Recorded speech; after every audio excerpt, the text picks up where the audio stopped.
I'm Director of Training and Education for Acuity Brands, and I want to say welcome. For those of you that it's your first Martinis and Lights, we hope to see you at future events.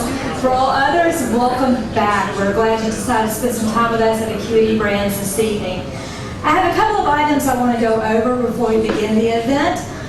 First, this presentation this evening is accredited for 1 hour AIA CEU. So if you do need that credit, please sign one of the sign-in sheets that you'll see floating around the facility. Also, if you need a certificate of completion for any self-reporting, please sign that as well, and we'll be sure to email a certificate of completion to you. Also, I want to remind you about our next Martinis and Lights event. It's happening on Thursday, November 8th. I know that sounds like a long time away, but it's actually right around the corner. And for those of you that are returning, you know that the first two events we actually voted on the topic of most interest to you guys, because this event's all about you. And we do have a winner. It is Make Your Space Work for You, the Future of Intelligent Lighting. And we'll have Mr. David Ranieri here to speak on that topic in November. So we do look forward to seeing you all here on that day. So with that being said, let's talk about what's happening tonight. Let's kick off the event with the Martinis and Lights toast that most of you are familiar with. I did my best to come up with a new one for tonight, so here we go. It's Thursday night, once again, and we're all here amongst our friends. With LEDs at the front of the lighting scene, we all wait to hear what that means. We're all here to celebrate light. What better to do on a warm summer night? So let's raise a toast to Thursday nights, because it's time for Martinis and Lights.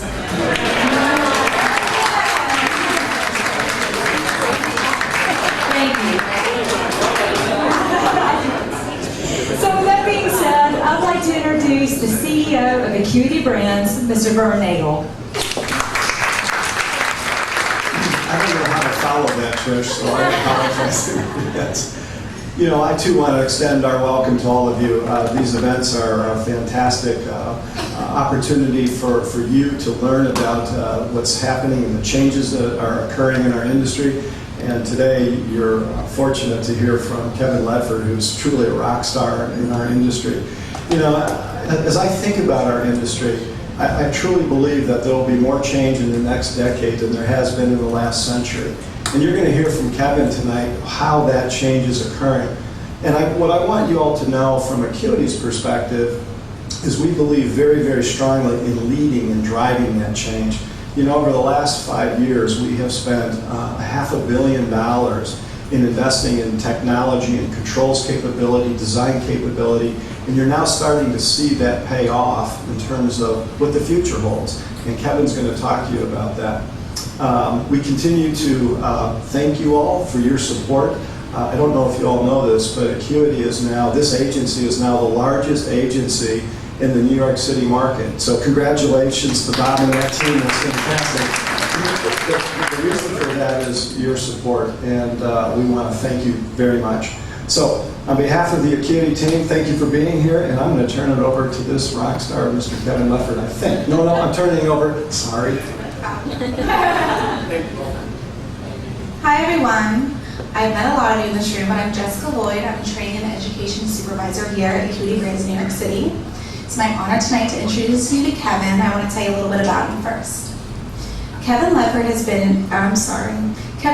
BS in architectural engineering with emphasis in illumination from the University of Colorado at Boulder. He has more than 2 decades of luminaire design experience. Kevin has a variety of positions at ABL, including Vice President of Lighting Technology and Vice President of Innovation. He holds 24 U.S. patents and is recognized for having led the conception and development of ABL's visual lighting design software. He has served as co-chair of the SPIE's International Conference on Solid State Lighting and is currently a member of the IESNA Papers Committee. Kevin currently leads ABL's one-of-a-kind Luminaire Concept Center, where his team is responsible for developing novel lighting products. So, with that said, let me hand it over to Kevin.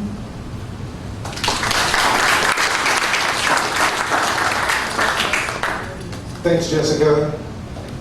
Wow, what a great crowd. Thanks for coming out. Hopefully I can live up to it. So, solid state lighting is just in its infancy. I think the entire industry is gripped with anticipation, waiting to see, where is this technology really going to take us?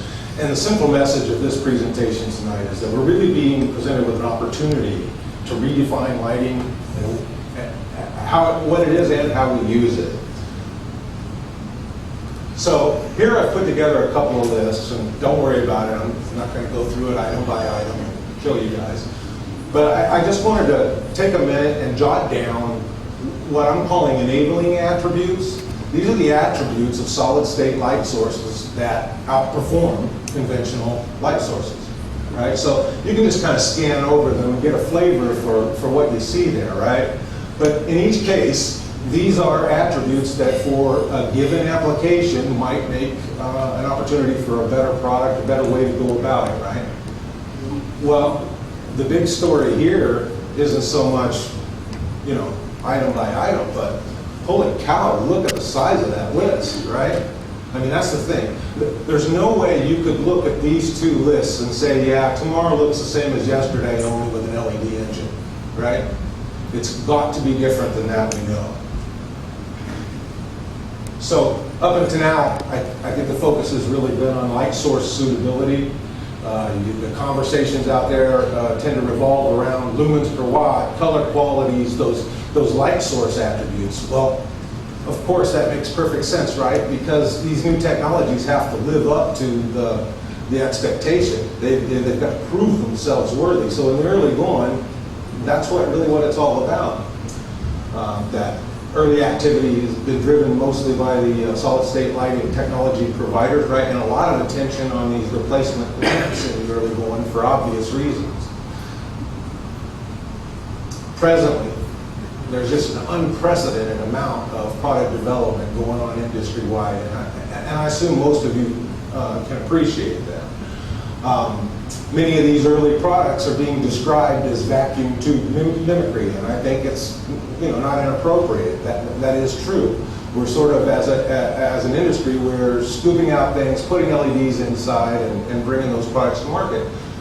But of course that makes sense. Why? Because, well, take Acuity Brands. We've got literally tens of thousands of unique lighting products that have been developed over decades, right? And suddenly, seemingly overnight, we've got to be able to bring to the market LED versions of those products because the market is demanding it right now. This is true for all manufacturers in the industry, so you can imagine there's just this massive flurry of activity out there trying to, with a finite resource, we're trying to suddenly overnight replace all these products. And if you don't, you snooze, you lose, right? So a company like ours has no choice. We've got to do that. And it's important that we do that. But I think what we're really going to see is a couple of waves of product development. The first one is going to be that because the market demand is so significant, right? But then the second wave, probably going to be a little more slow to come in, but what's going to happen here is folks are going to get caught up, they're going to have those products with the LEDs inside, and now they're going to have time to really start thinking about it. Because let's face it, right now, not much time. You've got to get there quickly, right? But after we get sort of some of those holes filled and get ourselves positioned, and when I say ourselves, I don't mean necessarily just ABL, I'm talking about all manufacturers. Once they get themselves settled, then their mind's going to start thinking about, well, but what might we be able to do differently than what we did in the past? And I think that you're going to really start seeing some exciting developments. So, looking forward, energy conservation will drive intelligence. You'd have to be living in a hole somewhere to not know that part, right? That's coming on strong. The electronics technologies are coming down in price, controls technologies coming down, microprocessors, and all of these things converge because whereas Acuity used to be a predominantly tin-bending kind of a company, we always had electronics, by the way, because of emergency systems. We've been doing circuit boards ever since I've been in the company. But it was a smaller portion of the business, and now you look at the business, and we're really more like an electronics company overall, So that opportunity and of course what it means in terms of the quality of light, in terms of energy saving, we're going to bring those technologies in and they're going to become ubiquitous. Whereas today, some of the projects have controls and they're used, maybe to some degree. I think what you're going to see in the future is that's going to be just an automatic part of the product. It actually comes with that package. I don't know how far out that is, but obviously, as those prices keep coming down, the price of energy keeps going up, it's going to go there. Systems. I think that's something else that's going to be really important because you think about complexity. And I am saying that things are going to get more complex, right? But you think about complexity, it wasn't until the iPhone came out that the world found out that you can make this palatable for people, right? Prior to that, you had really cryptic, difficult to use interfaces and so on, right? And what it takes is somebody to figure out how to make that complexity very simple and very approachable. And when I'm talking about systems, that's what I mean.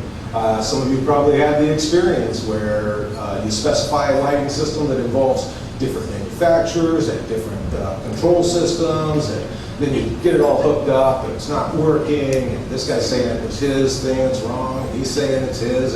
And what we really need is more of a plug-and-play, just works kind of a system, and I'm sure you all agree with that. Clearly, we're going to get there. I think there'll be a little bit of a bumpy road, but we are going to get there. Application specificity. I think things are going to become considerably more application specific. That is, instead of having generic high bays and generic troffers, I think you're going to have fixtures that are designed specifically for certain kinds of tasks. And so we're going to get more specific, I think, going forward. I've got a slide here in a few minutes that will explain that a little bit more clearly. And then I've got there rethinking what is taken for granted. I think that this is a huge thing because, we sort of get into habitual modes where we just do things and we're really not even so much thinking about it anymore, And you have to go back and start questioning the most fundamental things. Even the lumen is going to get questioned here, right? Because we're now into spectral things that we didn't do before. It used to be sufficient to just say lumens and you were done, right? That's going to get challenged. All these weak metrics that we've got, like color temperature, right? I'm sure you've all seen two color temperatures that do not look the same at all, and it's because they're distance off the black body curve. While they actually lie at that point perpendicular to the curve, they're still in two different points, right? And it's because you're trying to take something that's incredibly complex, like color vision, and reduce it down to a single number in order to make it usable, something we can actually work with, right? I think that all of that side of the science is going to get questioned. New metrics are going to be developed. We're going to come up with new terms to describe things. I think we're in for some considerable change there. So the technology revolution will enable spectral attenuation. Obviously, that's something that you're starting to see. Some things going on there, mimicking daylight, for instance, and then the healthcare side of it. If you've been following the research on the healthcare side, we're just really starting to appreciate the impact of light on health. And there are folks that are really starting to look at that quite specifically. There is the opportunity to, say, counteract circadian rhythm, that dip after lunch where you always kind of get tired. We may have the ability to do something with lighting that actually helps to bring up your overall alertness during that period. Certainly, it's chemistry, right? And light is energy, and we know, like through conservation of energy, that these things work together. Integration. You're going to see that at the component level more so than before. That is this business of luminaires that have everything already built in and just work, right? And then architecture, at the architectural and infrastructure level. The die itself is the size of a grain of salt. And the entire package that we're working with is the size of a grain of rice. You can put them anywhere. They last essentially forever, right? So think about it. How much of the design of the fixtures that we use today was really driven by the need to be able to maintenance them, to change lamps and ballasts and those sort of things easily? right? And I know drivers are still an issue, but obviously that's something that, just depends on what you want. If you want to use higher quality components, you can get longer life. So I think it's without question that over the horizon, we're going to have products that just last until you get sick of them and take them out, right? What impact does that have on what they are, where they're located, if we don't have to maintenance them, for instance? And then companion technologies, obviously. And lastly, new form factors and style. I'm sure you guys are all really interested in that aspect of it. I am too. In fact, I would really underscore this piece because I think that's going to end up being the biggest reason that this technology is brought in, right? There is the energy side of it, of course, but what's going to make the winning products just over the horizon, I think, is going to be what you've got there versus the old thing we're tired of, right? Looks like yesterday. So, moving beyond the basics, we have to now, it's one thing to talk about simple metrics and that in the early going, but once the technology proves itself viable and it's time to really start applying it, now you have to recalibrate the dial, bring lighting quality back into the discussion, and start really dealing with those aspects. And I think that's the part that's only now really just beginning. It's easy to stuff some LEDs in, produce the same distribution we did yesterday. Easy. No, it's not easy. It's actually really difficult. But it's not the same as completely solving the problem anew, right? And when you do that, these are the things. And this is what I really have to stress a lot. Folks want to talk about the light source attributes, but of course, my company doesn't make light sources. We make luminaires. This is our world. This is where we operate, right? We try to take that raw, glary thing and turn it into something very useful in these ways. And so moving forward, we're going to bring that stuff back into the equation. You're going to start seeing more talk about these elements and probably less about luminous efficacy. Not that it's not important, it's got to be there, it's just that's sort of understood.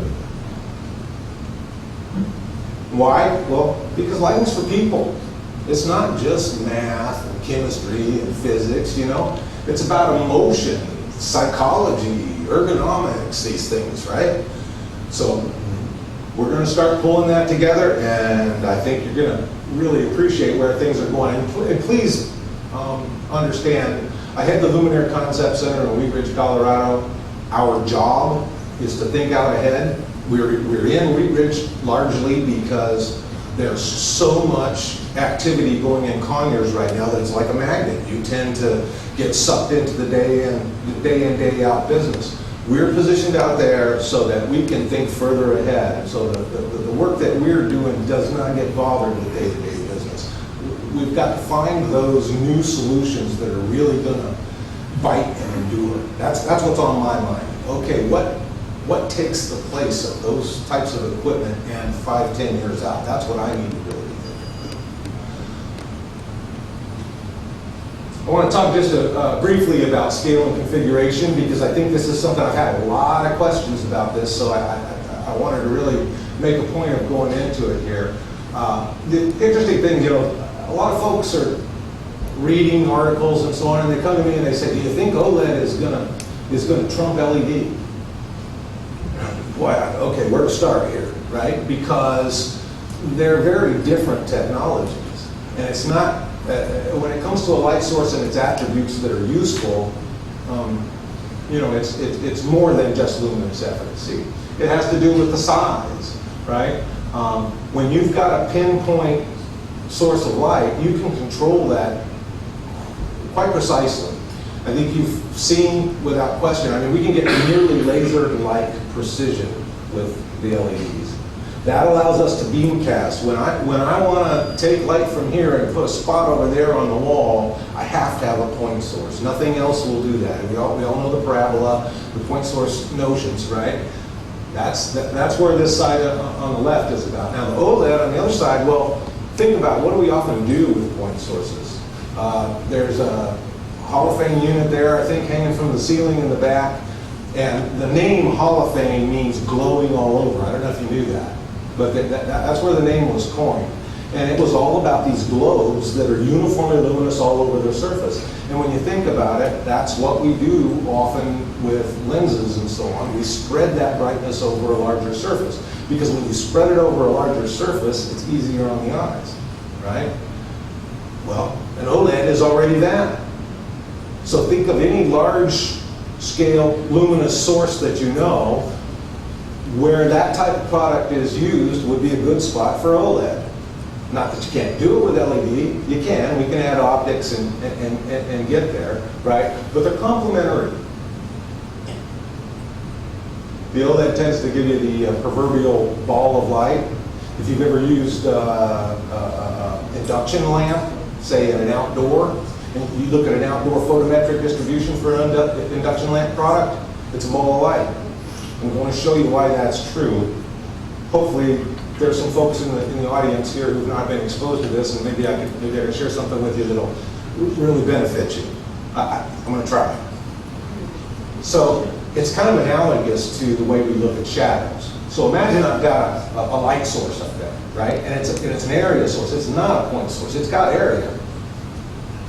Well, if I introduce some kind of occlusion, which would be the point, the oval in the middle, what's going to happen is that's going to cast a shadow down below, right? And that shadow is defined by two things. The umbra. In the umbra, you can see no portion of that light source. It is completely occluded. So in the umbra, the level's the same. In the penumbra, that's that region where I can see part of it, but not all of it. And so as I move out, it gives me a smooth, gradual fade, right? As I move through the penumbra until I get on the outside where I can see the light source entirely.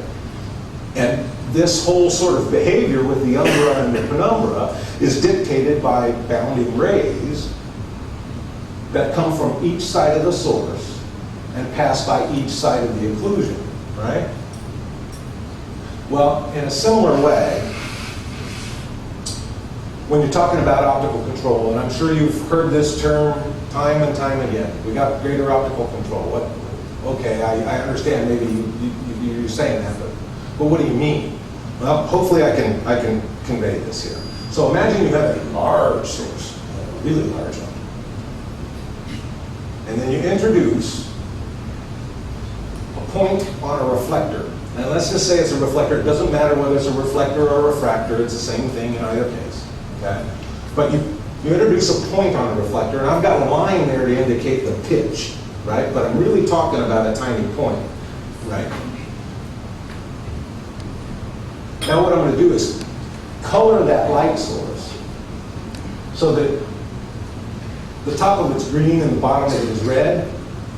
And I also color the beam so that you can see that the light from the bottom of the source that comes from the red follows the red ray in and out.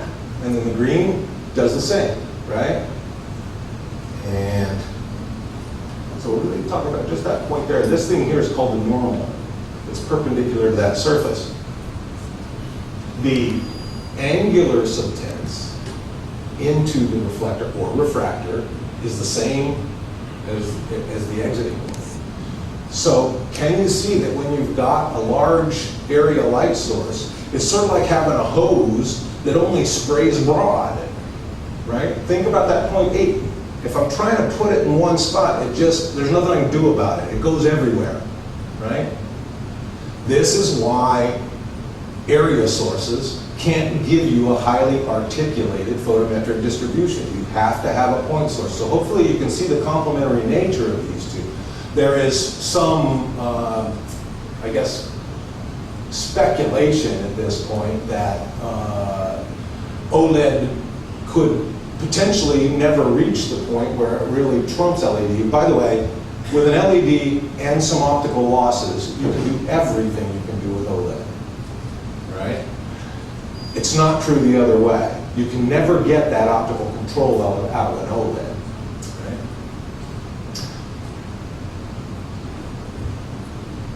There we go. So, light source luminance. All of the light sources that we have traditionally used are too bright for direct view, right? And that includes the LED too, right? So, So what do? Well, we mitigate. We use shielding, louvers, filters, shades, lenses, and so on and so forth. And again, substantially about spreading that brightness over the surface, right, and trying not to lose too much. OLED, says Peter and I out at our OLED Design Center, is a human light source, right? And what Peter's really talking about here is that there's something very approachable about this light source. This one is a low-level luminance. It's very easy on the eyes. It's very comforting. It has a somewhat contemporary appearance, which is kind of nice, right? These are the things that he's talking about.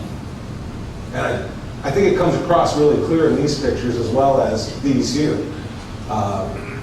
He speaks in terms of simple, pure, and honest when he talks about the source. Honest. What do you mean honest? Well, I think what he's trying to say there is it's meant to be viewed, right? It's not something to be covered up. So much of the time we take a light source and go to great lengths to make sure that you can never see it, right? This is one that isn't like that. You can actually celebrate it, and that makes it kind of exciting.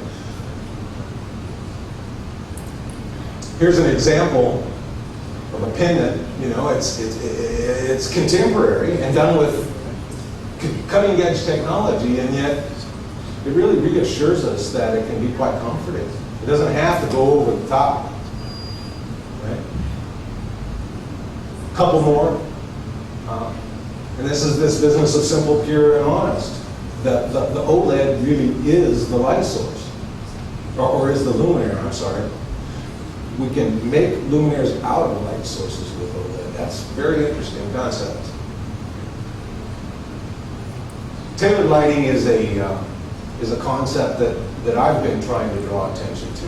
It's a name that I coined. I think it's fairly descriptive, but what I'm really trying to get at is pretty much what many of you do day in and day out. That is, this is the application specificity piece. I mentioned earlier that I'm going to come back to this. Well, you know, it's interesting. This is meant to sort of be symbolic of a typical industrial facility, right? And what I'm trying to show you, now this kind of a facility done today, what is it? It's a 5-minute coefficient utilization calculation, and how many luminaires do I need, and XY spacing, and I'm done, right?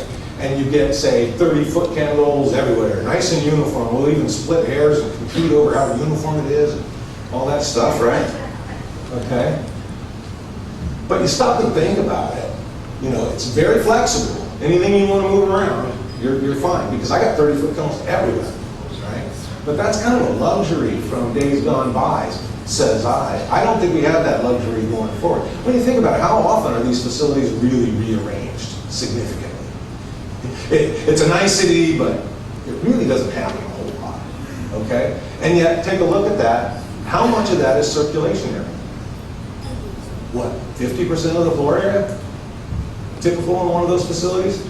Well, circulation, this is not a visual task. I don't need 30-foot candles. 10 is more than sufficient. So if we had the ability to place the light rather specifically throughout the space, that's 2/3 energy savings, right? Times 1/2, that's 33 for the whole facility. So the opportunity to save considerable energy in these type of applications by just taking the time to actually design the lighting system and make it quite explicit to the application is considerable. And so I think we're going to start seeing, again, because we have this you know, new capability from an optical control standpoint, I think you're going to start seeing much more specific light fixtures. And we talk about the right light, you know, it's the right type of light, the right amount, the right place, and the right time. Time obviously being the controls piece. But if you do all of that, there is considerable energy savings to be had just by doing a better job lighting.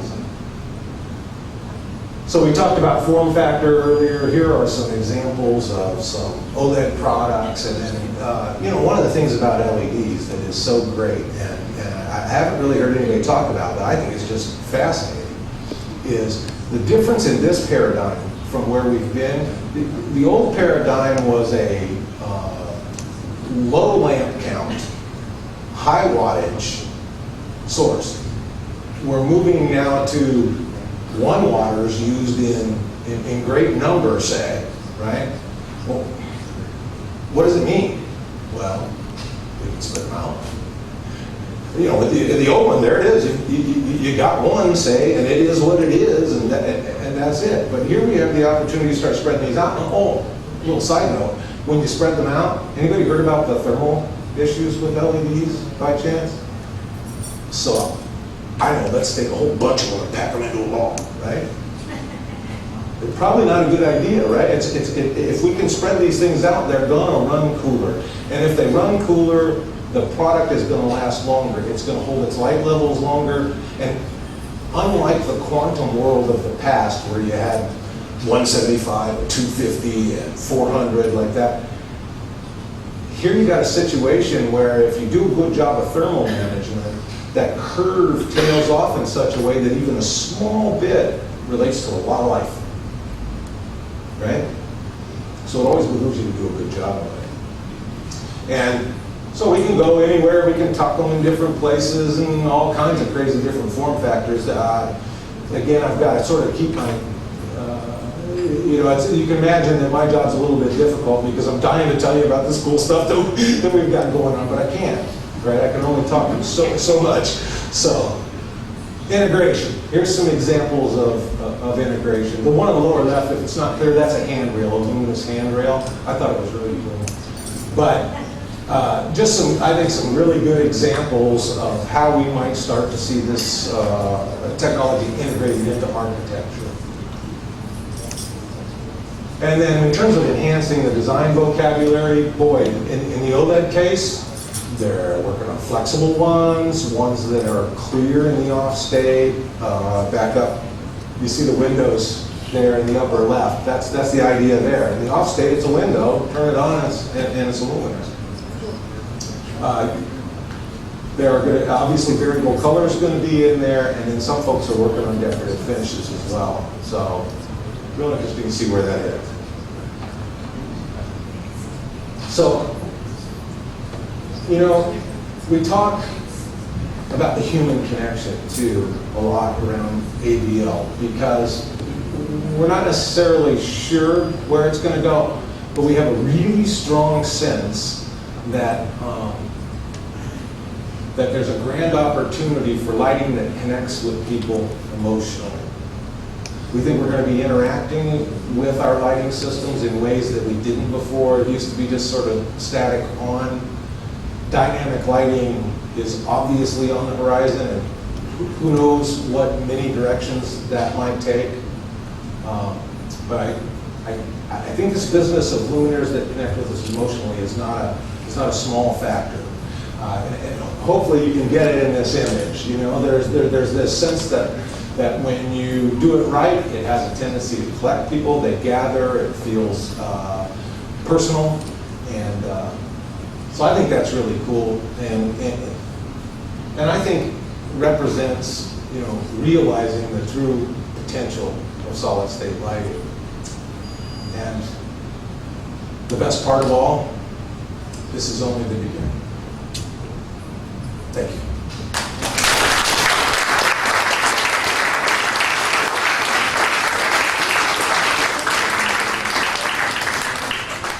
Any questions?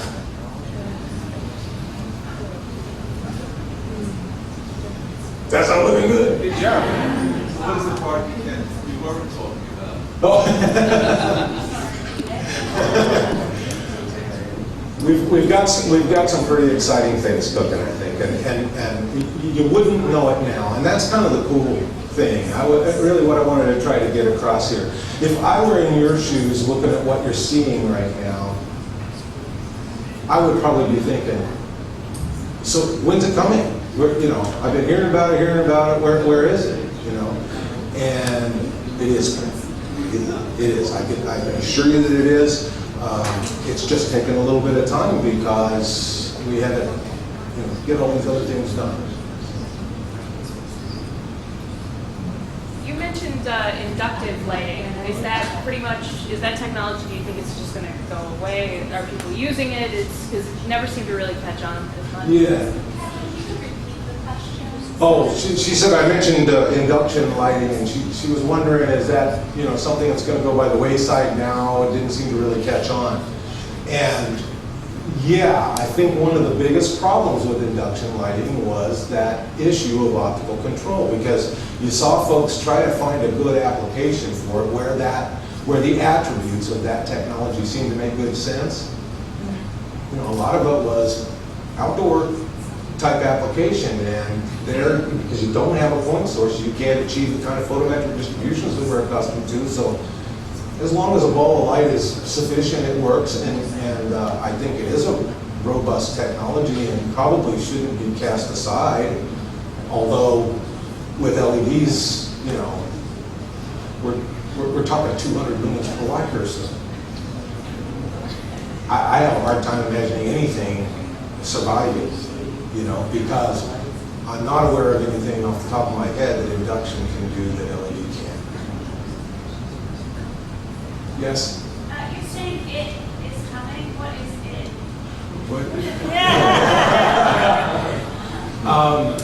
These things that I'm describing,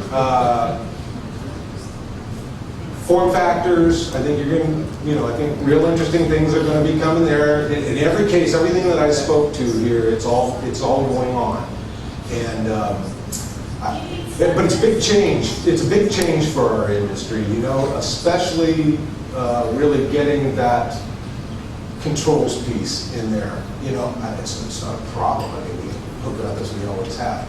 But I think really getting to the point where you're stabilized and you got the sort of performance that we want, no anomalies, that sort of thing. Probably going to take us a little while.